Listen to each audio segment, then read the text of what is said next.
देखिए बच्चों, आपका टॉपिक है डीएनए। देखिए, डीएनए हमारे शरीर में रहना बहुत ही जरूरी है।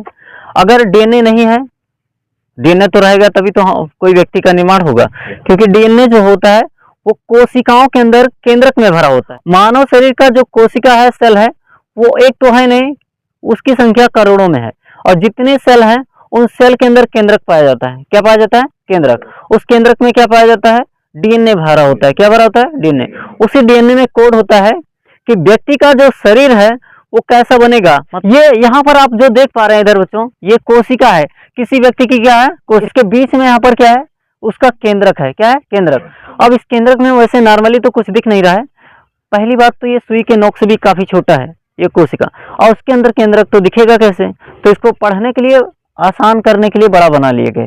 इसके बीचों बीच में क्या है? केंद्रक है। और केंद्रक में जब देखा गया ध्यान से, तो इसके अंदर इस तरह से यक्ष जैसी संरचना लगभग 23 जोड़े में, संख्या में कितनी थी? 46 थी, जिसे क्रोमोसोम कहा गया। क्रोमोसोम यानी गुणसूत्र होता है। क्या? इसकी खोज जो की थी वाल्डेयर नामक विद्वान ने की थी। अब देखो, इसके अंदर ये पाया गया, और इसको जब देखा गया, इसके अंदर इसको तोड़ा गया, तो इसके अंदर आपका डीएनए पाया गया। टोटल जितना संरचना बनी है ये क्या है? डीएनए। और डीएनए के अंदर एक एक पार्ट को जीन बोला गया। क्या बोला गया? जीन। ठीक है, तो अब इसको देखते हैं। देखिए, यहाँ पर जो आपका ये डीएनए वाली संरचना है, इसकी खोज जो की थी फ्रेडरिक मिसर ने की थी। डीएनए की खोज किसने किया था? फ्रेडरिक मिसर ने। लेकिन इसकी जो संरचना इस तरह से मैंने बनाया है, डबल हेलिक्स, द्विकुंडलित बनाया है, इस तरह से ऐसे करके डबल कुंडलित। इस संरचना को बनाने का श्रेय जेम्स वाटसन और फ्रांसिस क्रिक को जाता है। और ये आनुवंशिक लक्षण इसमें भरा होता है। जैसे एक पिता का जो पुत्र होता है ना, उस पुत्र में उसके बच्चे के उसी के लक्षण जाने चाहिए। या तो उसका लक्षण जाना चाहिए उस पिता का, या तो उसकी माता का उसमें लक्षण जाना चाहिए।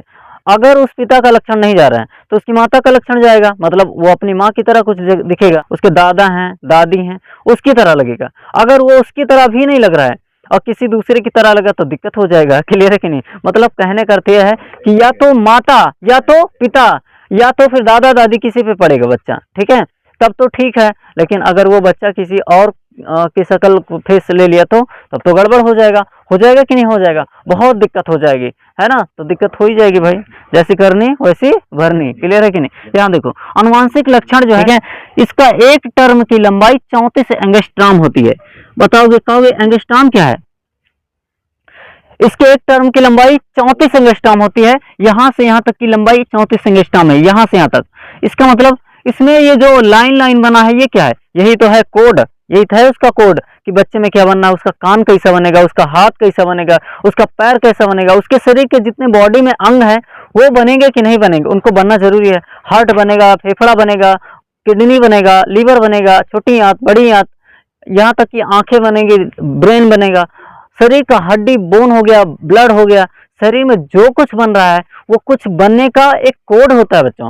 वो कोड आता कहाँ से? उसके पिता से मिलते हैं, उसकी माता से मिलते हैं। वो कोड आने की वजह से वो क्या होता है, वो एक बच्चा मतलब पूरी तरह संपूर्ण रूप तैयार होता है। तो इसका मतलब कहीं ना कहीं ये सारे कोड हैं, तभी उस बच्चे में जा रहा है ये सारा कोड। अन्यथा जाता क्या? अन्यथा जाने का कोई चांस ही नहीं है। तो इस तरह से उसमें जाता है। एक टर्म की लंबाई 34 एंगस्ट्रॉम होती है। इसकी संरचना जो दिया ही है ना, यहाँ देखो, यहाँ से यहाँ तक की दूरी तो जो है वो ठीक ही है।